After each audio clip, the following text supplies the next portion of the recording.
Ya reka ngusuhuze nkwifurize ibihe byiza we bukeye ndetse nawe bugorovye tukwifurize umugoroba mwiza. Twebwe i Nairobi turi isazi 6 zuzuye wa muhungu wanyu Ndakiza Olivier umwongera. Uyu munsi nkaba ndi kumwe n'umushyitsi, reka dutangire tumuha karibu hanyuma tugane nawe mu minota mike duhawe. Turakwakiriye. Yego murakoze cyane. Urugendo rwari rumeze gute? Urugendo rwari rurerure bitewe nuko nagize connection nyinshi kugira ngo ngere hano, so urugendo rwawe rurerure hafi iminsi 2 y'urugendo. Uriyumva ute kuba uhagaze muri Jomo Kenyatta, ikibuga gikuru cya Kenya, cyangwa se uriyumva ute kuba ugeza muri Kenya amahoro?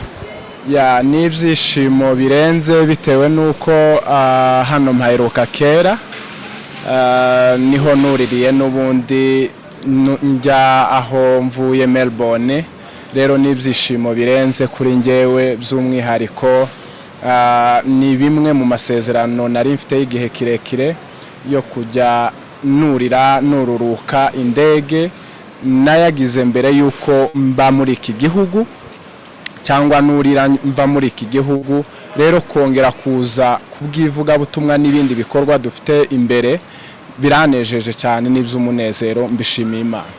Rero umuntu ashaka kwibaza nti muri kuganira n'umuntu tutazi ntiyatwibwiye, ntago twabyibagiwe, reka wibwira abantu niko kwiza kugira ngo byibuze nababasha kukureba atavuga ati nivyo koko turamuzi. Yego, amazina ni Revera Mathias Ngabire, ntuye Melbourne muri Australia. Yego, uri umubyeyi cyangwa se? Yes, ndi umubyeyi mfite abana 3.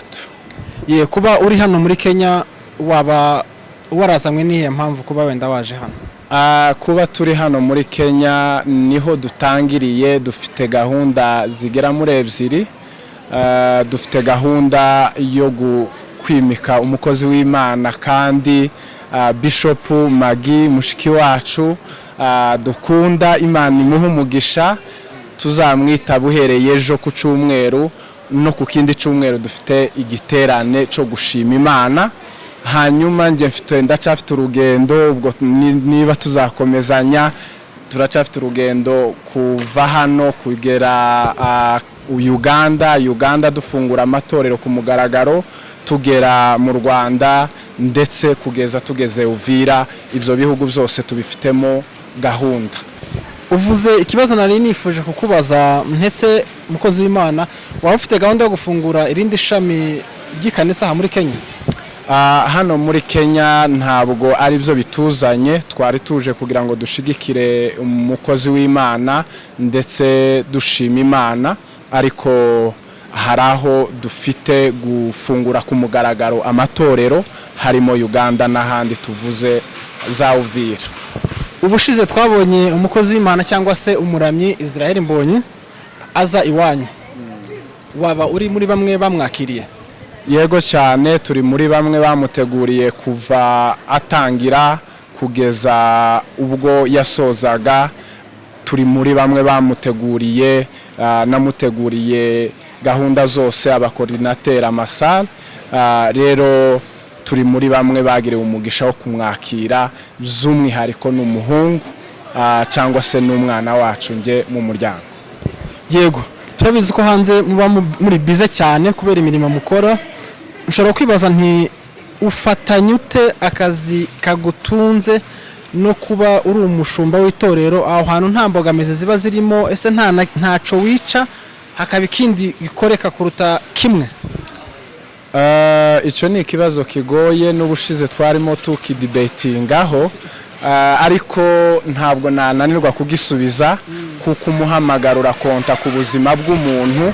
Iyo wahamagawe umenya icyo wahamagariwe ukagikora kurusha ibindi ni iby'ubuzima busanzwe urabikora. By'umwihariko nshobora kuba mfite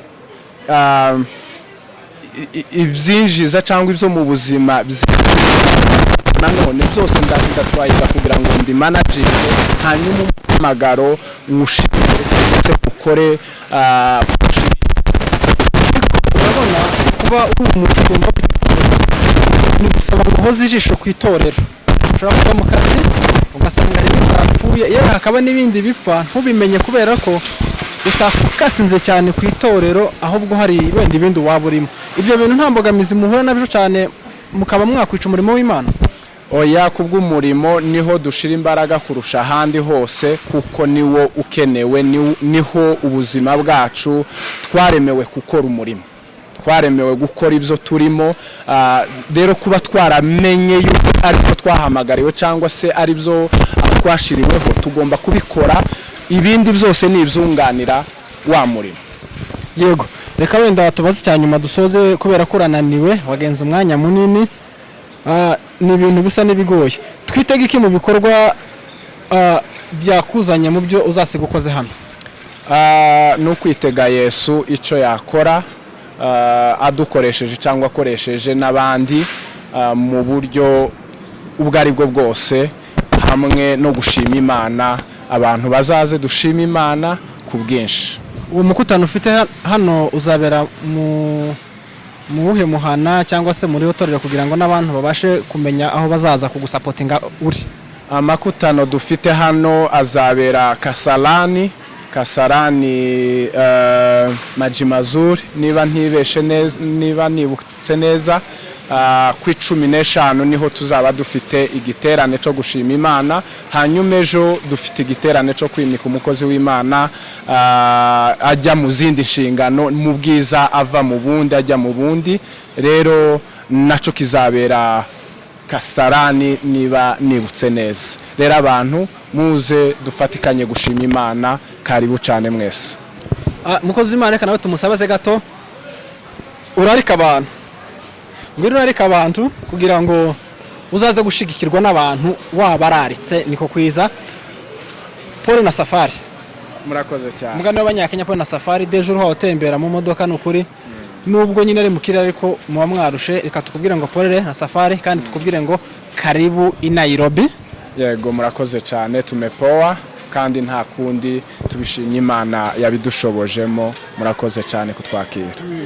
Reka rero nakire umushumba umukozi w'Imana, urarika abantu aho umukutano uzabera ejo, ndetse ndabizi ko ufite umuryango munini, inshuti n'abavandimwe, ubararike ejo bazazi kugushigikira, kuko imbaraga zawe ni abantu, kandi urabizi ko ukundwa n'abantu benshi, uzi ko nako tugukunda. Rarika abantu hanyuma dusoze. Yego, turabashimiye. Amazina ni Bishop Kabasenga nk'uko mubizi. So rero turabararikira kuzaza mu birori byacu byo kwimikwa ku missionary. Nzimikwa nk'umu international missionary umunsi w'ejo guhera saa 8. Mwese muratumiwe. Then next weekend dufite igiterane cyo gushima Imana, nk'uko mubonye turi kumwe n'umukozi w'Imana kuva Australia, turi kumwe n'undi mukozi w'Imana kuva witwa Apostle Sunday kuva Nigeria, turi kumwe n'undi mukozi w'Imana Apostle Eric from Tanzania, turi kumwe ndetse n'abandi bo muri iki gihugu. Imana ibaho umugisha, ndetse n'umuvugabutumwa Rwiyereka tuzaturi kumwe nawe. Yego, sawa, murakoze. Reka tubashimire, tuvuza akanya gato kubera umushitana niwe. Reka tugende, mukomeze mubane n'ibikorwa bya Ineza Live TV, mukomeze mubane natwe, turabakunda cyane, kandi Imana ikomeze bahe umugisha. Ubwo ngubwo turabatumiye, muzaze tubane n'umukozi w'Imana, muzaze mwumve ubutumwa bwiza, dore ko hazaba ibintu byinshi by'ibitangaza. Ngira ngo nitugukena mu bikiganiro kirambuye tuzakubona. Yego rwose turahari. Yego, sawa sawa. Rero mwakoze, Imana ikomeze baho umugisha, kandi Imana ikomeze barinde. Ciao ciao.